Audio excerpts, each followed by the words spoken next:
Hey, boys and girls. Okay, welcome back. Here we go with chapter 6 of The Wonderful Wizard of Oz.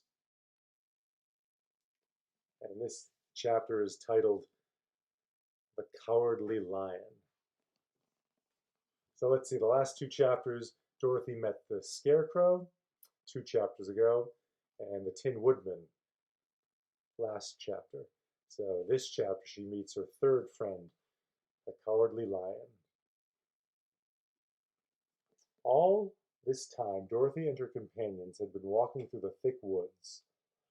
The road was still paved with yellow brick, but these were much covered by dry branches and dead leaves from the trees, and the walking was not at all good. There were few birds in this part of the forest, for birds love the open country where there is plenty of sunshine, but now and then there came a deep growl from some wild animal hidden among the trees. These sounds made the little girl's heart beat fast, for she did not know what made them. But Toto knew, and he walked close to Dorothy's side and did not even bark in return. "How long will it be," the child asked of the Tin Woodman, "before we are out of the forest?" "I cannot tell," was the answer, "for I have never been to the Emerald City. But my father went there once, when I was a boy, and he said it was a long journey through a dangerous country, although nearer to the city where Oz dwells the country is beautiful. But I am not afraid so long as I have my oil can, and nothing can hurt the Scarecrow, while you bear upon your forehead the mark of the Good Witch's kiss, and that will protect you from harm." "But Toto," said the girl anxiously, "what will protect him?" "We must protect him ourselves if he is in danger," replied the Tin Woodman. Just as he spoke, there came from the forest a terrible roar, and the next moment a great lion bounded into the road. With one blow of his paw, he sent the Scarecrow spinning over and over to the edge of the road, and then he struck the Tin Woodman with his sharp claws. But to the lion's surprise, he could make no impression on the tin, although the Woodman fell over in the road and lay still. Little Toto, now that he had an enemy to face, ran barking toward the lion, and the great beast had opened his mouth to bite the dog, when Dorothy, fearing Toto would be killed, and heedless of danger, rushed forward and slapped the lion upon his nose as hard as she could, while she cried out, "Don't you dare to bite Toto! You ought to be ashamed of yourself, a big beast like you, to bite a poor little dog."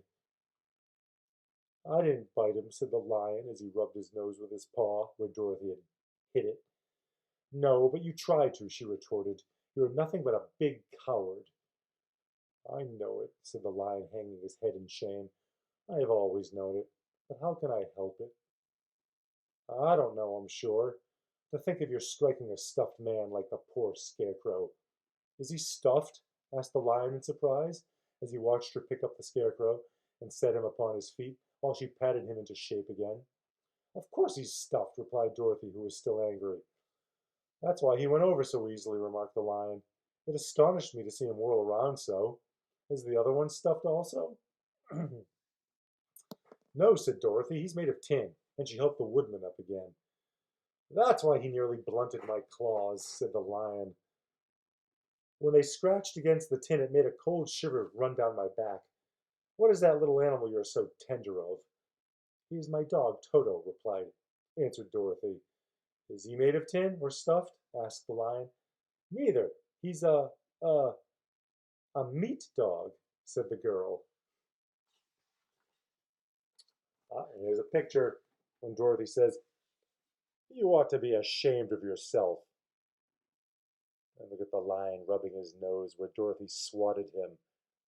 And there you see the Tin Woodman in the background in the grass, and there's the Scarecrow right in front near Toto.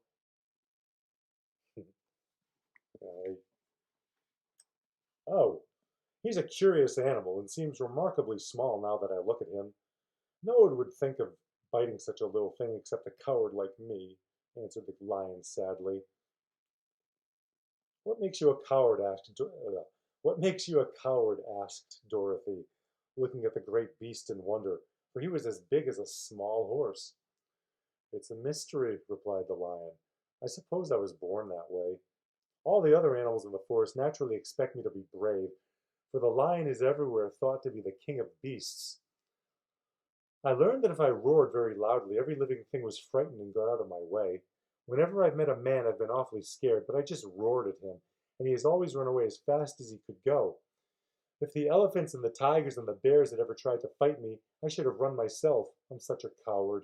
But just as soon as they hear me roar, they all try to get away from me, and of course I let them go. But that isn't right. The king of the beasts shouldn't be a coward, said the scarecrow. I know it, returned the lion, wiping a tear from his eyes with the tip of his tail. It is my great sorrow and makes my life very unhappy. But whenever there is danger, my heart begins to beat fast. Perhaps you have heart disease, said the Tin Woodman. It may be, said the lion. If you have, continued the Tin Woodman, you ought to be glad, for it proves you have a heart. For my part, I have no heart, so I cannot have heart disease. Perhaps, said the lion thoughtfully, if I had no heart I should not be a coward. Have you brains? Asked the scarecrow. I suppose so. I've never looked to see, replied the lion. I'm going to the Great Oz to ask him to give me some, remarked the scarecrow, for my head is stuffed with straw. And I'm going to ask him to give me a heart, said the woodman. And I'm going to ask him to send Toto and me back to Kansas, said Dorothy. Do you think Oz could give me courage? Asked the cowardly lion. Just as easily as he could give me brains, said the scarecrow. Or give me a heart, said the Tin Woodman. Or send me back to Kansas, said Dorothy. Then if you don't mind, I'll go with you, said the lion. For my life is simply unbearable without a bit of courage. You will be very welcome, answered Dorothy, for you will help to keep away the other wild beasts. It seems to me they must be more cowardly than you are if they allow you to scare them so easily. They really are, said the lion, but that doesn't make me any braver, and as long as I know myself to be a coward, I shall be unhappy. So once more the little company set off upon the journey, the lion walking with stately strides at Dorothy's side.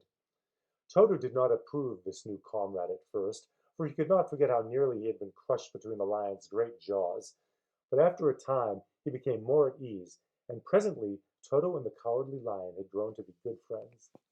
Now here's a nice picture. The cover of the book has all the friends now. There's Dorothy riding atop the lion. And there's Toto walking along with the Tin Woodman and the Scarecrow. So that's the four, well, counting Toto, that's the five of them on the way to Oz.